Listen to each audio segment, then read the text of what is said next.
Hey everyone, John from ARTV. It's time for a review of album number 5 from post-hardcore mathcore band The Fall of Troy, someone that I have been a fan of for a long time. Thanks to Smosh, oddly enough. They used some of their songs in the background of some of their earlier videos, back when they were actually funny. But that's besides the point. The new album is called Okay, and it's the follow-up to a 2009 release that I wasn't exactly on board with. That last album, In the Unlikely Event, just did not hit the nail on the head. It felt like a muddled version of their past selves. I really got into the band for albums like Doppelganger and Manipulator. Songs like Sledgehammer, still some of my favorite, hard-hitting tracks to date. And I like the band for the simple fact that they can go back and forth between this intense side and then work in some more melodies and make things sound sweet and then hard-hitting, just back and forth. The screams are intense, the guitars are hard, but then there's those lighter moments and the catchier moments, like of course FCP Remix, which a lot of people know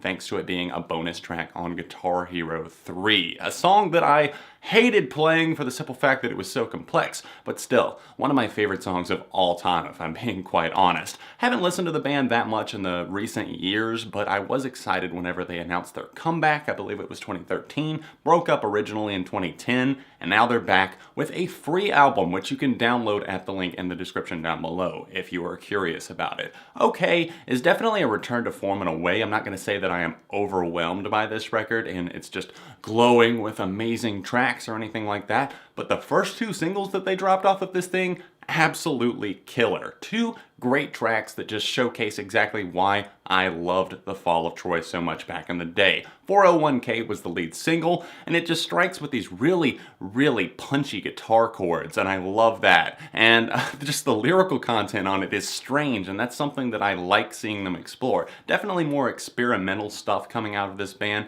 in terms of their lyrics. They're just a little bit all over the place, hard to decipher, especially at times, something that you're going to want to read along with. Inside Out was released as the second single off of this record, and that one just absolutely blew it out of the water. I thought 401k was great, and I'm liking it even more in the context of this record. Just opens things off on a very solid note. That's the first track, followed immediately after by Inside Out, and that track is just a powerhouse of a tune, just so harsh and relentless. I love the fact that it still will get stuck in your head even though it's so punishing and in parts just very brutal, and it's something that just bleeds Fall of Troy and just kind of something that you would hear from them in their classic days. Now, through and through on this record, I have to say that it's not that consistent. I mean, it starts off very strong with 4 songs in a row that I really thoroughly enjoy all the way up to A Single Word, being one of the catchiest moments here, just a splendid chorus on that thing, and of course the song that preceded that, Savior, just being one that comes through with a very hard opening and then kind of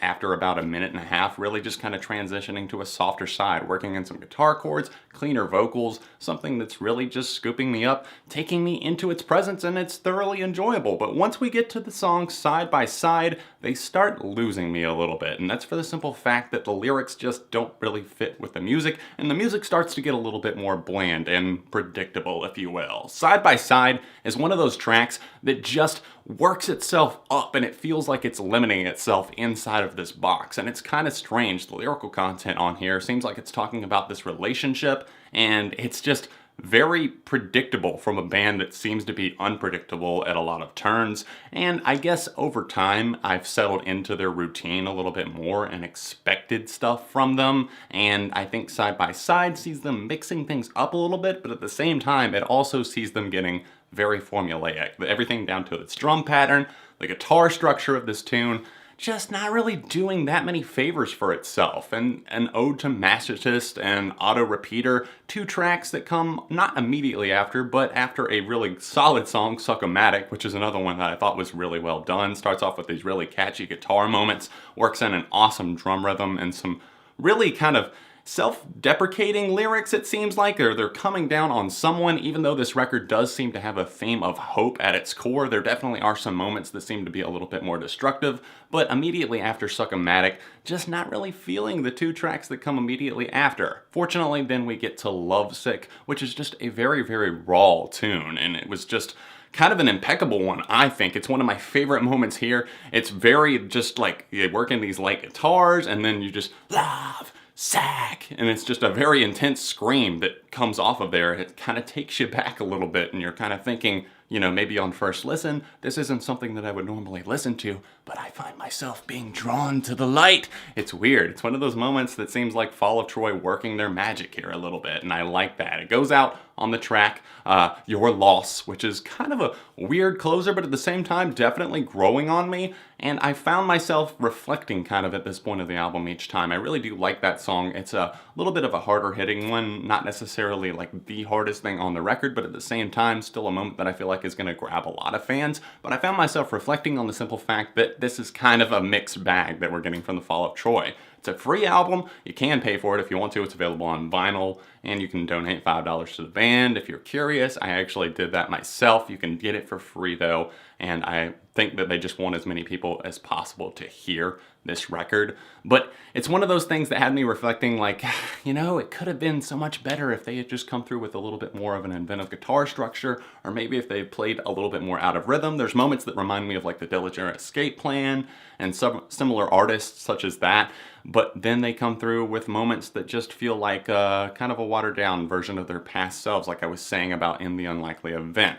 Doppelganger and the album that followed right after that, Manipulator, just two of my favorite albums that came out of like the mid-2000s and that scene. There's a lot of stuff that just doesn't hold up for me, but listening through those records again, preparing for this review, definitely still really solid. And I think that OK is still a very solid record. It's better than OK. It's good, honestly. And for me personally, I don't think that there's going to be a super high replay factor. Definitely see myself listening to Inside Out, Lovesick, 401k, Savior, for like maybe a long time to come. Who knows? I don't know if they'll hold up quite as well as some of their past stuff, but they're still very enjoyable at its core. So me personally, I'm going to go with a 3.5 out of 5 for OK by post-hardcore band The Fall of Troy. Holy shit. I haven't done a review in one take in so long, and that just all kind of flowed out. I'm so sorry if that seemed rambly, but I'm just impressed with myself for the simple fact that I was like, you need to get something done, John. You got a wedding to go to here in a little bit. You got to knock this one out. And I actually did it.